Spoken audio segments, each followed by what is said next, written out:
तर आता आपण इथं दोन शब्द लिहिलेले आहेत, ते म्हणजे कोणते? एक आहे अल्फाबेट आणि दुसरा आहे अल्फाबेट. आता अल्फाबेटचा अर्थ काय होतो मित्रांनो? तर बघा, अल्फाबेटचा अर्थ होतो वर्णाक्षर. काय नाव होतो? अर्थ काय होतो? वर्णाक्षर. आणि अल्फाबेटचा अर्थ होतो वर्णाक्षरे. काय होतं बघा? वर्णाक्षरे. बघा आता मी काय म्हटलं की इंग्रजीमध्ये 26 अल्फाबेट्स आहेत. देर आर 26 अल्फाबेट इन काय? इंग्लिश. चला, इंग्लिश मध्ये किती आहेत? 26. ज्या त्या भाषेतल्या मूळ शब्दांना काय म्हणतात आपण? मूळ शब्दांना काय म्हणतो? तर वर्णाक्षर म्हणतो. इंग्लिश मध्ये काय म्हणतो? त्याला आपण अल्फाबेट असं म्हणतो. काय म्हणतो? अल्फाबेट. चला, इंग्लिश मध्ये किती आहेत मग ते? इंग्लिश मध्ये 26 आहेत. मराठीमध्ये किती आहेत? तर 52 आहेत. किती आहे मराठीमध्ये? 52. आता लक्षात घ्या, इथं एक गोष्ट आपल्याला लक्षात यायला पाहिजे. आणखीन एक शब्द आलाय, तो म्हणजे अल्फाबेट्स. म्हणजे काय? तर बघा, अल्फाबेट्स आता यात आपल्याला संकल्पना शिकायची आहे. अल्फाबेट्स म्हणजे काय? तर बघा, मी इथं लिहिलं अ, इथं लिहिलं अ, आणि आता मला चायनीज भाषा काही येत नाही म्हणून मी लिहिलं समजा असा करतो किंवा काहीतरी चिंग चुंग काहीतरी अशी भाषा आहे. ठीक आहे. आता बघा, इथं किती भाषा लिहिल्या रे मी? किती वर्णाक्षर लिहिले? तर 3 लिहिले.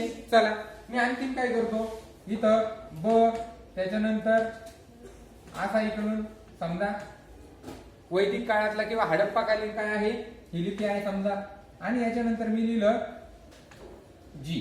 ठीक आहे.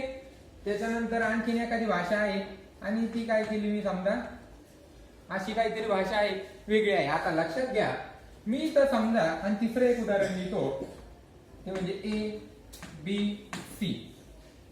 ठीक आहे. आता बघा, मी तुम्हाला काय सांगितलं, ज्या त्या भाषेतल्या मूळ वर्णाक्षरांना काय म्हणतो आपण? अल्फाबेट असं म्हणतो.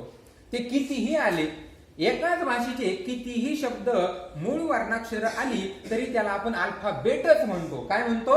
अल्फाबेट. चला, मग ह्या निकषाने हे काय झालं? अल्फा बेट. बरोबर की नाही? हे त्या भाषेतली मूळ वर्णाक्षर असतील, कितीही असली तरी ती काय आहेत? मूळ वर्णाक्षर. चला पुढे बघा, आता मी तुम्हाला काय सांगितलं, दोन एकापेक्षा अधिक भाषा असतील तर त्यावेळेस आपल्याला काय म्हणावं लागतं बाळांनो? अल्फाबेट्स असं म्हणावं लागतं. काय म्हणावं लागतं? अल्फाबेट. कारण की तिथं वेगवेगळ्या भाषेतील वर्णाक्षर आले आणि त्यांचा समूह आला म्हणून त्याला आपल्याला काय म्हणावं लागेल? अल्फाबेट्स असं म्हणावं लागेल. म्हणून हे 1 नंबर आणि 2 नंबर चा निकष काय लागतोय आपल्याला? अल्फाबेट आहे का अल्फाबेट्स आहे? ते 1 नंबरचा काय आहे? अल्फाबेट्स. अल्फाबेट्स. करा.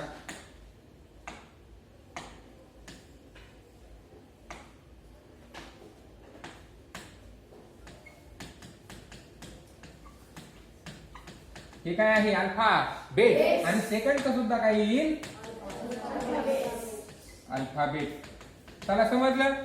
दुसरा पॉइंट, आता मी एक उदाहरण देतो तुम्हाला, ते सांगायचंय मला 4 आणि 5 नंबरचं, का ते अल्फाबेट आहे का अल्फाबेट्स आहे. चला, मी ते लिहिलं, समजा आपण लिहिलं का ब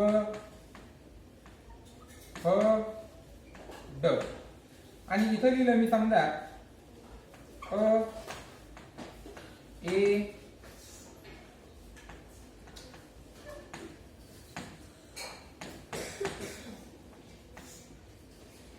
असं काहीतरी वेगळी भाषा लिहिली. आता ती भाषा नाही येत तशी, परंतु लक्षात घ्या.